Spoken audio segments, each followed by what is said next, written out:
Favorite segment of the week, all of your entertainment needs and wants all lumped into one segment. Sometimes we do video games, sometimes we do TV, sometimes we do movies, sometimes we do award shows, sometimes we do MMA. But we do it all in crossing the streams. Let's start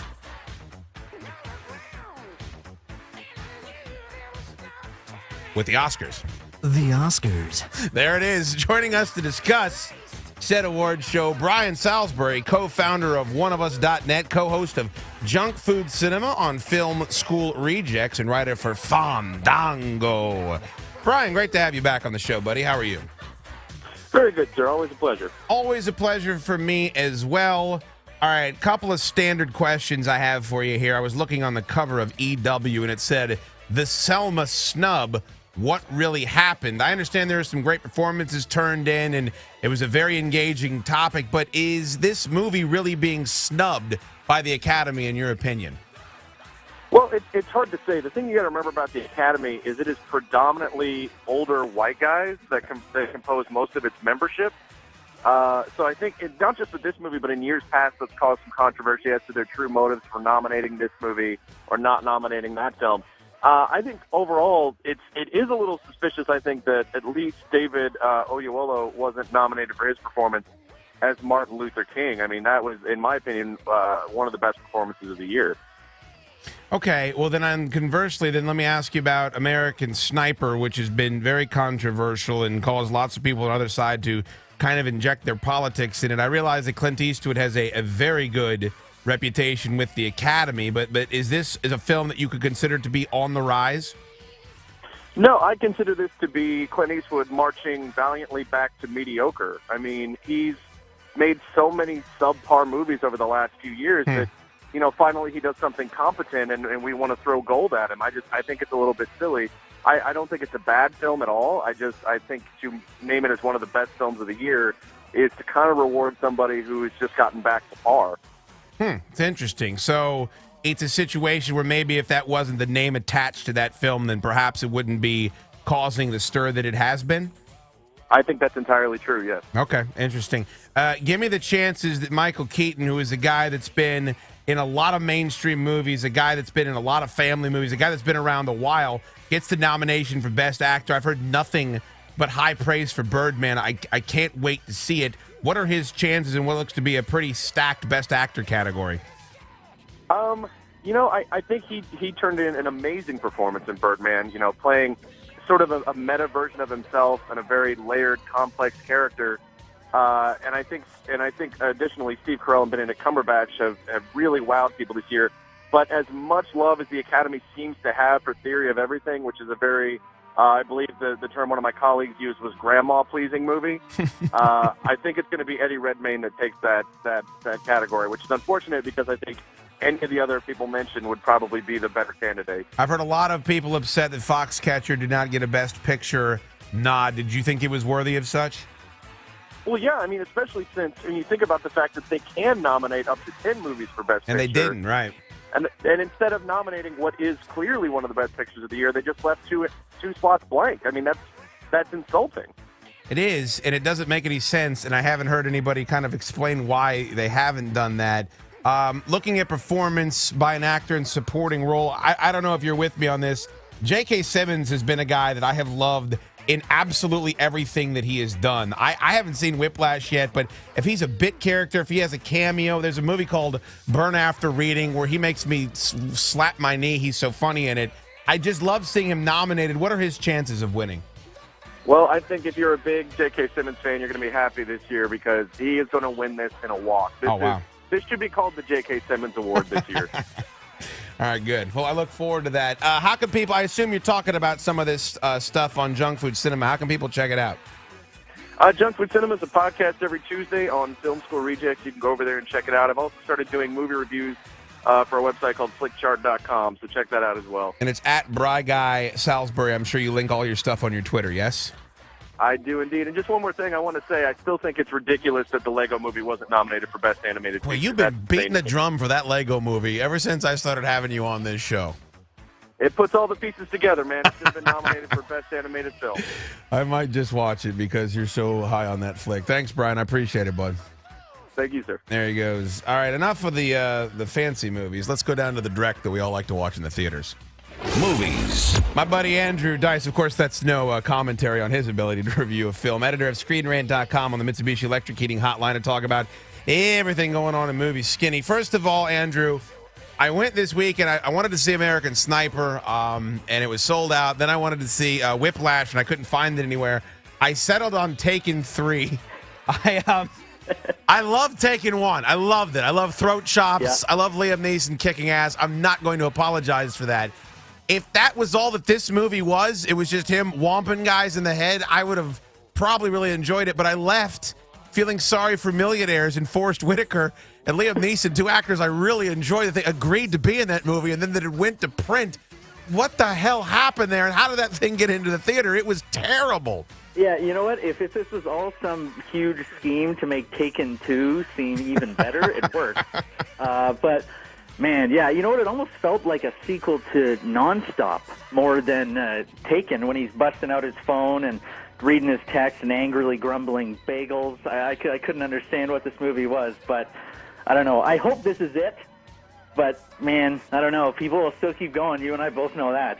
Well, because it still made a pile of money. Are you at all surprised? Not that American Sniper's been controversial. It's it's a military movie. It's about a very recent thing, and I get it. People are going to inject politics, but are you at all surprised at just how overwhelming the financial success of the thing was?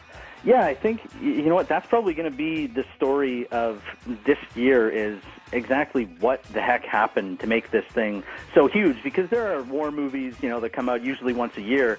And kind of all attacking the drama. I don't know if it was the marketing that they did, just showing scenes instead of, mashed up collages of all kinds of action and stuff. But I like you said, in politics, the stuff is going to always be politically charged. I feel upset because the based on a true story can turn people off or get them defensive.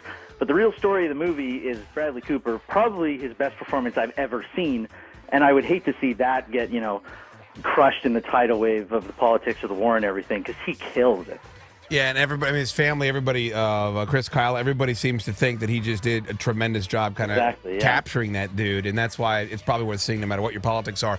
I love Tom Hardy.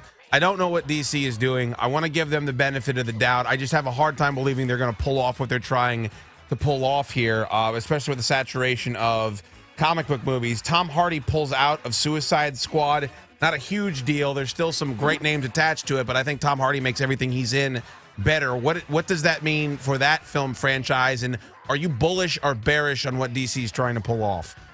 You know what? I think more than anything, I'm kind of just fascinated with what this story is turning out to be. We were talking about this, if this comes out being something like Dread or, one of these gritty action movies of the Suicide Squad with Tom Hardy playing the guy in the comics who kind of leads the squad into action would be fascinating. But they're getting these actors in here. This looks like, a blockbuster on the scale of Batman vs. Superman if they have their way. The weird thing is Tom Hardy dropping out again, not the end of the story for this film, but now rumors about the script are coming out changing that what his character was going to be is totally different. This is going to be based on Will Smith's Deadshot, Margot Robbie's Harley Quinn, and Jared Leto's Joker, and it's going to be setting up a Batman movie. It's going to be bringing Lex Luthor in and all that kind of stuff. And until it's finished, I'll hold off judgment, but it is really shocking. I'm kind of in, but I don't know what to make of it. I was on board when they were talking about getting Oprah Winfrey in there, but I don't know now what to make of it. I'm psyched. Obviously, we're both going to see it. Of course. Whether this ends up being David Ayer making Fury or David Ayer making Sabotage with Schwarzenegger. Hey, I'm not going to sit here and have you disrespect Sabotage with Arnold Schwarzenegger. Well, maybe Tom Hardy saw that and said, that's this guy? I'm not risking it. I'm punching out. It's at Andrew_Dice, DYCE. And, of course, he's the editor at ScreenRant.com. Check him out. Andrew, always a pleasure, sir. Hey, anytime, sir. Absolutely. Let's finish up with one of my good friends and a man who knows his sport better than anybody. We're going to go into a different realm here. Mixed martial arts. That's right, MMA. Luke Thomas joins me, senior editor for MMAfighting.com and host of SiriusXM's Fight Club. You can listen to that on satellite radio. All right, Luke, I got to start with Conor McGregor. I'm just reading some of these numbers. This is unbelievable. This was the highest number for a UFC event on cables since December 5th, 2009, when the bane of your existence, Kimbo Slice, fought Houston Alexander. I remember that fight very well. This establishes Conor McGregor is, I don't want to say a mainstream sports star, but certainly a draw in the United States, does it not? I don't see how you can argue against it. Been a lot of criticism the last few years as the UFC transitioned from one organization in the sport and one time to another about aging stars dying off and they hadn't reproduced another star. Well, here you go, Conor McGregor. I mean, the show averaged 2.7 million on Fox Sports 1. This is a brand new sports channel, and they do carry some marquee programming, but it's not like ESPN that does, high level of ratings continuously. If you don't have good lead-in programming for their nightly show like Fox Sports Live, it can often do less than 100,000 viewers. So 2.7 million on that, matching what Kimbo Slice did on Spike TV, a high-rated channel that's in more homes. It's just phenomenal. I mean, just consider Duke Louisville this past week did 2.2 million. Conor McGregor's fight peaked with 3.25 million. This guy can really bring people both to the box office and to the television set. With the exception of the playoff games, and of course I'm reading from your website, MMAfighting.com, the event was the most watched show on television Sunday amongst, and here's the key demos, males 18 to 34, males 18 to 49, and males 25 to 54. This was a risk, Luke, because you're going up against NFL football. How much were they helped by the fact that the game that they were actually technically going up against was a blowout and you had people switching over? If it was more competitive, do you think those numbers would have been different? It's a good question. I mean, folks have been asking me, well, what if the fight had been on Saturday where there were no playoffs? I mean, remember, the fight itself was in Boston. Yeah. So, of course, a huge portion of sports fans were in that city were down in Gillette Stadium. It's a counterfactual. I don't really know what to say, but what I would say was this is a great example. For a long time, there's been some concern that, sure, you put some UFC advertising on this NFL and Fox programming, and the numbers go up, but that was usually for just Fox shows. It didn't necessarily have a ton of carryover for the FS1 platform.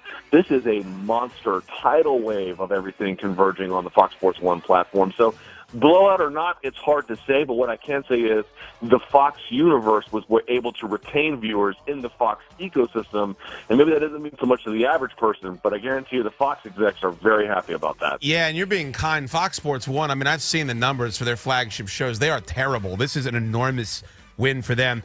Let me ask you about McGregor. Watching him fight, tell me if I'm a rube, the guy he kind of reminds me of is Lyoto Machida, whereas you just don't know how to solve him early on. You don't know how to hit him.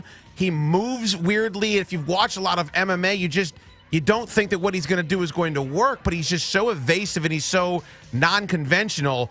I just don't know what to think of him right now, except that he's extraordinarily gifted. There's this belief among some MMA insiders or diehards that Conor McGregor is just waiting to get exposed. Boy, they sure seem to take a long time to expose this kid, don't they? They do. He's incredible. Now, listen, there are some legitimate questions. And when I say questions, I don't mean crazy scrutiny, but we just don't know the answer. How will he do against someone who was a Division I wrestler who makes that their sole way of fighting and just stays on top of you? We don't know that yet. But he's obviously, without a shadow of a doubt, a world-class elite fighter. To your point, he looks so weird when he fights because he mixed conventional boxing with Taekwondo movement, and he looks like he's almost dancing out there in one fluid kind of motion. And so, listen, how is he going to do against Jose Aldo? Do you want to pick Aldo? No, that's fine. But the kid is legit, deserves to be recognized as such, and I'm glad he's here. Rogan was pointing it out that he wasn't checking leg kicks during that fight. If he does that against Jose Aldo, he's going to get chopped down. What did you make of him jumping the cage, getting into his face, and that whole rigmarole? What did you think of Aldo not flinching in one way, shape, or form? I'll just say this. Other people have asked me about it, too. I actually find Conor McGregor on a personal level, just like me, Luke Thomas, I actually find him kind of annoying, to be perfectly honest. But I'll say, who cares what I think? It doesn't matter what I think. I can be totally wrong. What he's doing by jumping that fence and getting in Jose Aldo's face, for folks who don't realize, Jose Aldo is the greatest featherweight of all time. All of his UFC fights have been title defenses, every single one of them. Think about that for a second.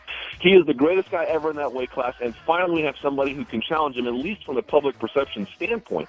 You have a clash of styles, a clash of cultures, and finally elevating an entire division. There is not much to dislike about that. Yeah, I would agree. It's at SBN Luke Thomas on Twitter, and check him out on MMAfighting.com. Luke, always a pleasure, sir. Thank you very much. Thank you, Chad. Absolutely. That is my favorite segment of the week. And tip of the cap to JT the Vic for the wonderful imaging. Oh. Crossing the streams every Wednesday.